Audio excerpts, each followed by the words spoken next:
Chapter 11, Sarnoff versus Paley. The history of business is a tapestry of personalities, in which the most powerful industries are often driven by a dominant rivalry. So it was for radio and television. Sarnoff and Paley were both Eastern European Jews, each driven by an insatiable need.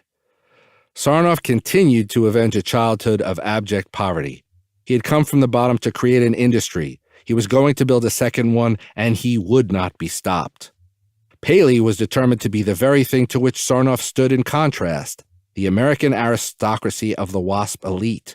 Paley would do whatever it took to become one of them, and he would not be stopped. Sarnoff's great loves were technology, intellectual property, and power. He wasn't interested in entertainment or pop culture. Above all, he needed to win. David Sarnoff was an archetypal technologist. Paley didn't give a damn about technology. He cared about audiences, acclaim, and the spotlight. William Paley was an archetypal showman. In a few ways, the rivalry was similar to a more recent one. If Sarnoff was Bill Gates, Bill Paley was Steve Jobs. Sarnoff was also 10 years older than Paley. He'd seen radio coming and had wrestled it to the ground.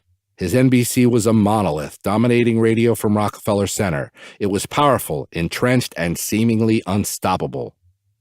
Unlike most NBC competitors, Paley had no interest in copying Sarnoff. CBS was young, playful, smart, optimistic. It was comfortable in its own skin. CBS knew how to throw a party, and it knew how to sell. It enjoyed the ads, enjoyed the heat, enjoyed pushing the boundaries of propriety.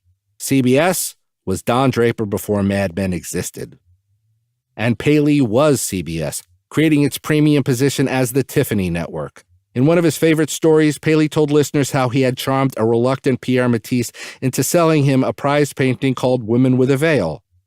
That, according to his wife Dorothy, was a lie, who knew Matisse well and insisted that Paley had never even met him. According to Dorothy, Paley bought the painting at an art exhibition. Since Paley spoke no French and Matisse spoke no English, that seems likely. But the stories worked, as always, to increase Bill's cachet.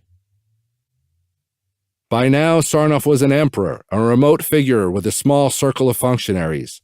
Executives would submit memos for feedback, but meetings were usually short. As the years went by, Sarnoff remained fascinated by technology and was less interested in people. In Paley's early years at CBS, NBC executives would not even meet with him, refusing to acknowledge the unsavory little upstart. But as CBS became more and more successful, Sarnoff grew increasingly jealous. He wanted to know how Paley, a Russian Jew like himself, was doing so well in New York high society. Quote, "He couldn't understand why women were so attracted to Bill," CBS executive Frank Stanton said. "He couldn't understand why Bill spent so much time on social events. He didn't think Bill worked very hard, and he really resented the attention Bill got." Close quote. It did not help that Paley's salary, as owner of a private company, was already double that of Sarnoff. When Time magazine ran a cover story on the radio boom in 1938, it was a grinning Paley they put on the cover. Paley was referred to as radio's restless conscience. Sarnoff exploded with rage. As different as they were, Paley and Sarnoff shared one passion completely: situational ethics. In a politically correct age, it's not fashionable to call the deceased liars. But the most striking commonality between Paley and Sarnoff is how many lies they told and how successfully. The founders of NBC and CBS were both Olympian weavers of their own myths, masters of self-invention, escape artists who knew just how far to push the envelope of credulity. How could one kid have covered the entire Titanic disaster when it was the biggest story in the world? And why would Matisse sell a painting he wanted to keep to a radio executive, of all things? The obvious answer is that these things did not happen. The obvious answer to these statements, like so many other things the men said, were lies. The less obvious answer is that both statements are possible, but extremely unlikely. It's ridiculous for one telegraph operator to have worked alone for 72 hours as the only link between the Titanic and the world. It's ridiculous that Matisse would have preferred Bill Paley to his friends and family, his neighbors and intimates. Ridiculous, but possible. The more one sees Sarnoff and Paley in historical context, the more significant this becomes.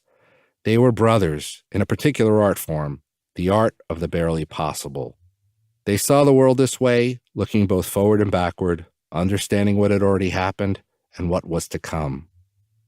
If the colorblind can't see red or green, perhaps there are other permutations in which not seeing is an advantage. Sarnoff and Paley lied so much, perhaps, because they didn't see the difference. And in a brutal new business, this gave them an edge. In any event, the marathon of their respective successes, the number of things that they were right about, and the decades they lasted in an industry that measures jobs in months, bear witness to the depths of their influence. They were geniuses at a thing we don't even have a name for. We can call it innovation, but that's too broad a term. They were geniuses at knowing where the world would have to go. Reality was something they created as they went along, and given their power, that reality became a self-fulfilling prophecy. It was the beginning of the moguls' propensity to believe that consensus reality did not apply to them. This trend would continue from the hubris of record company moguls who ignored the rise of digital technology to the magical thinking and odd parking behavior of Steve Jobs. As their power increased, Sarnoff and Paley each focused on what he liked best and delegated the rest. Sarnoff didn't care about programming, so NBC had an advisory council select its shows. It programmed shows on music appreciation, concerts, Shakespeare, and lectures. Quote, "If comedy is the center of NBC's activity, then maybe I had better quit," close quote, Sarnoff once said. But his dismissiveness here was a terrible mistake. NBC's lack of focus on programming set the stage for the biggest disruption in radio history.